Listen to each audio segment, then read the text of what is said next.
fazer mais um estudo de caso e eu trouxe aqui hoje, pesquisei, né, aí no G1, vocês estão vendo, uma redação nota 1000 do Enem. A gente tem falado algumas vezes aí sobre redações que não são tão legais. Hoje eu resolvi, então, trazer uma redação interessante para a gente comentar. Bem, aqui nós temos o tema que foi do ano passado, né, em relação a formação educacional de surdos, né, que foi sobre deficiente, e em especial teve um viés que foi a deficiente, no caso o surdo, né, como deficiente.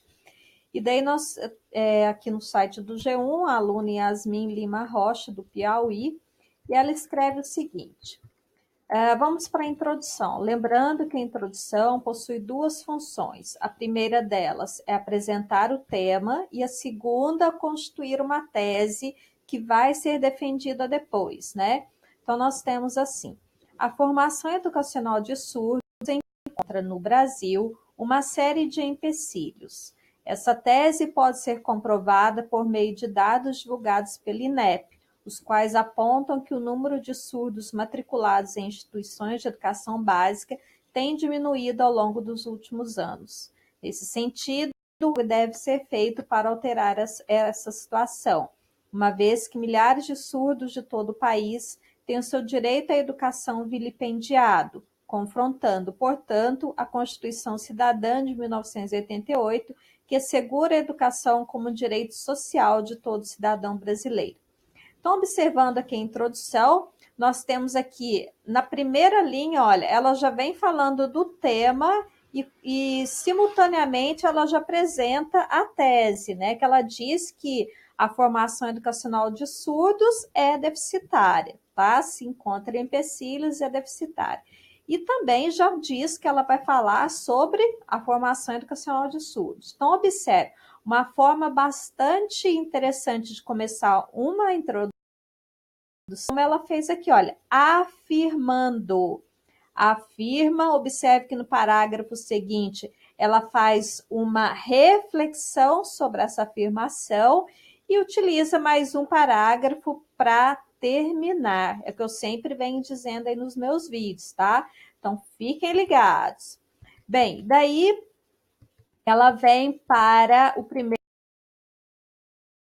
Em primeira análise, o descaso estatal com a formação educacional de deficientes auditivos mostra-se como um dos desafios à consolidação dessa formação.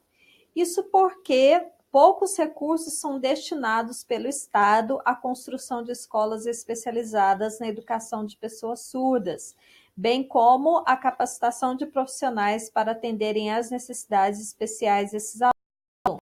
Mas poucas escolas são adeptas do uso de Libras, segunda língua oficial do Brasil, a qual é primordial para a inclusão de alunos surdos em instituições de ensino. Dessa forma, a negligência do Estado ao investir minimamente na educação de pessoas especiais dificulta a universalização deste direito social tão importante. Então, observe aqui, ela vem falando, ainda falando sobre a tese dela, que diz que a educação de surdos aí é deficitária, né? Para comprovar isso, ela vem falando sobre o descaso do Estado com a formação de deficientes auditivos, né?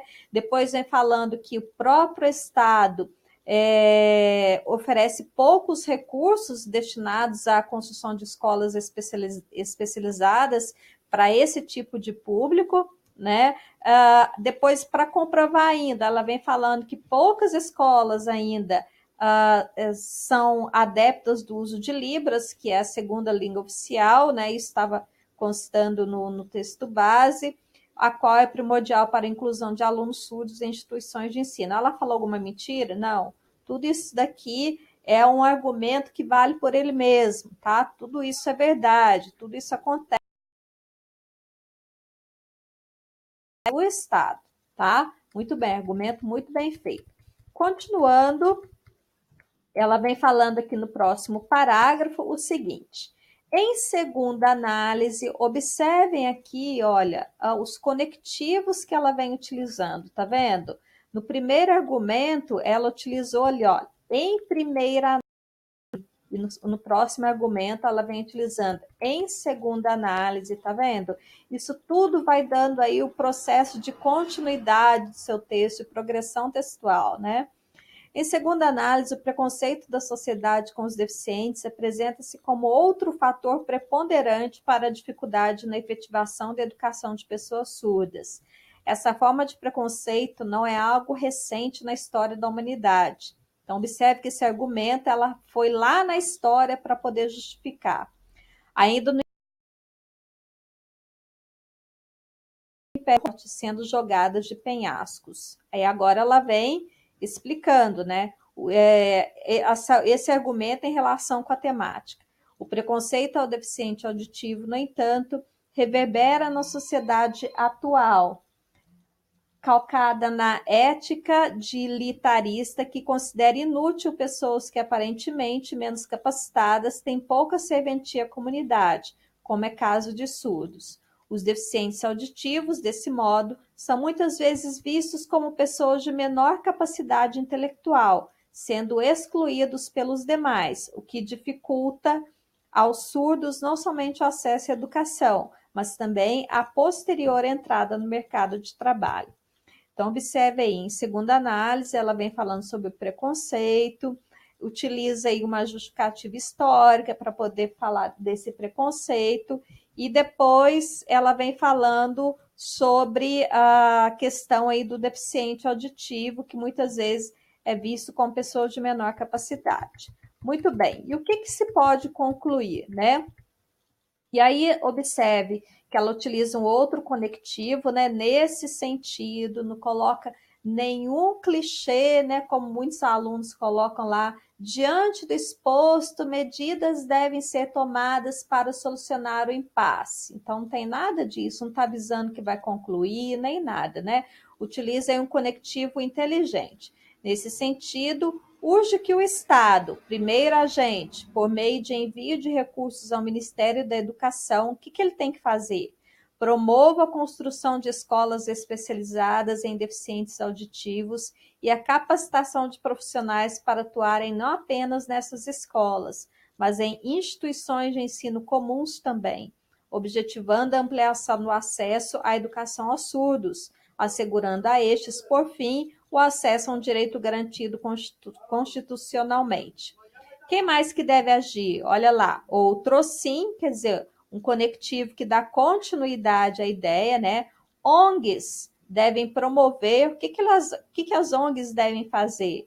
Devem promover, através da mídia, campanhas que conscientizem a população acerca da importância do deficiente auditivo para a sociedade, enfatizando em mostrar a capacidade cognitiva e intelectual do surdo, o qual seria capaz de participar da população economicamente ativa, PEA, como se fosse concedido a este o direito à educação e à equidade de tratamento, por meio da difusão do uso de Libras.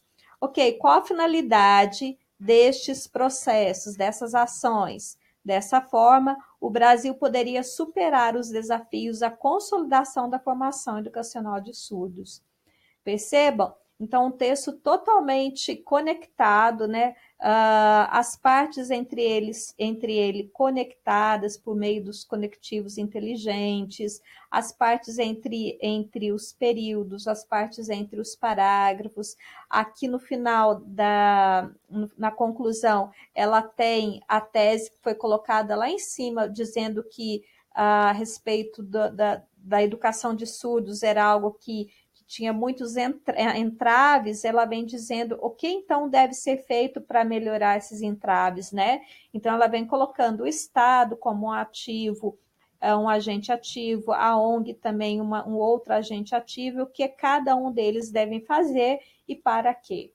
Então uma redação nota 1000 que tem todos os meus aplausos. Perceberam? E a gente continua aí em outros tipos de análise para vocês perceberem o que deve ser feito para melhorar o texto de vocês, beleza?